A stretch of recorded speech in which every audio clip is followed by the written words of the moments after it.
Welcome and thank you for joining us. This is Wellness and Nutrition with Dr. Markovic. In today's video, we're going to be covering basic drink selections. Now, there's a lot of things that we can drink, a lot of different, as we've gotten throughout the years, different drinks that we can have that have a lot of different varying levels of sugar, a lot of different varying levels of nutrients, vitamins, minerals, and all of those types of things. Some of the first things that we basically obviously want to drink that we all know is pretty good for us would be things like water. Having a good amount of water per day, to put a number on it, really you would want to have about a liter to 2 liters a day. That would be about a quart to a quart and a half a day of water. That would be ample for the most standard person to keep themselves well hydrated. Major reason for that is water doesn't really have anything bad in there for you.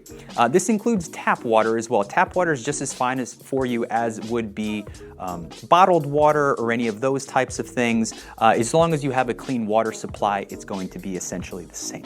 But mainly because water does not have any type of calories or doesn't have any carbohydrates or anything off like that in there. Some other really low carb type drinks would be unsweet tea and would also be things like coffee and also, believe it or not, red wine. Those 4 products actually do not have any, if at all, very minimal types of carbohydrates to them, so they're really not associated with any types of weight gain or any things like that. Now, to be clear, that doesn't mean I'm giving you carte blanche to drink a glass of wine every single day, but just pointing out that they are not all created equally. If we look at things like beer and liquor, which have a significant more amount of not only alcohol content, but also a lot more carbohydrates. But just keeping in mind that are differences between products, especially tea. Unsweet tea does not have any sugar to it, does not have any carbohydrate whatsoever. As opposed to sweet tea, the better question would be, would you like some tea with your sugar? Because that's how much sugar is in that tea. You really want to make sure you're looking at that carbohydrate content of any type of a product that you are drinking or consuming. Turn around that nutritional label and look at that carbohydrate content. If it has a lot of sugar, especially more than 15 grams of sugar per serving, that's something that you should really minimize. Now, a lot of those products are going to be things like pretty much any soda that's ever been made, Gatorade, Powerade, a lot of those sports drinks. That's where things can get tricky. Just because it's a sports drink does not mean it's healthy. You have to read that label. The label will tell you exactly how much sugar is on there, and you really want to be mindful of that. Now, since sugar content can be coming from our food as much as it can be coming from our liquid, if you're going to minimize the amount that you get from your foods, well, you can be a little bit more liberal on the sugar that you get from your drinks. However, I'm a firm proponent of buying things that are unsweetened. You should probably add your own sugar or your own honey or your own sweetener into it rather than using what's already in there. That way you can be in much more control of that drink and get the exact sugar content you need, not only to your taste, but also to your nutritional needs, as opposed to just being succumbed to whatever is given to you in that product. Again, read that label, look for that sugar content and all of those types of things.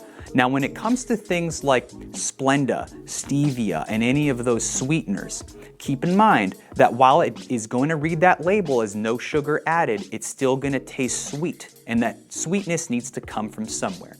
Yes, while it won't necessarily add weight to your body since there's no carbohydrate in it, it's going to perpetuate that desire for that sweet taste and that sweet flavor.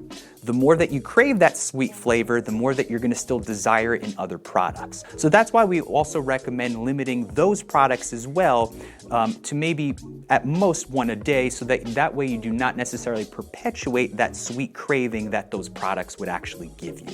So don't be lulled into a sense of safety by that low sugar content that is there.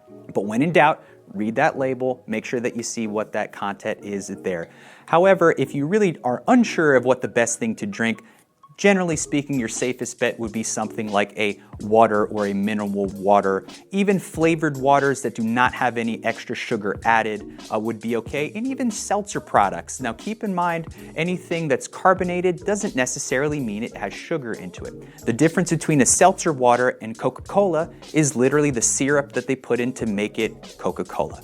Otherwise, it's still seltzer water. So seltzer is okay, it's just the bubbling that might sometimes upset people's stomach, but otherwise it has no carbohydrate, no other calories in it, so it would definitely be a good thing to consume.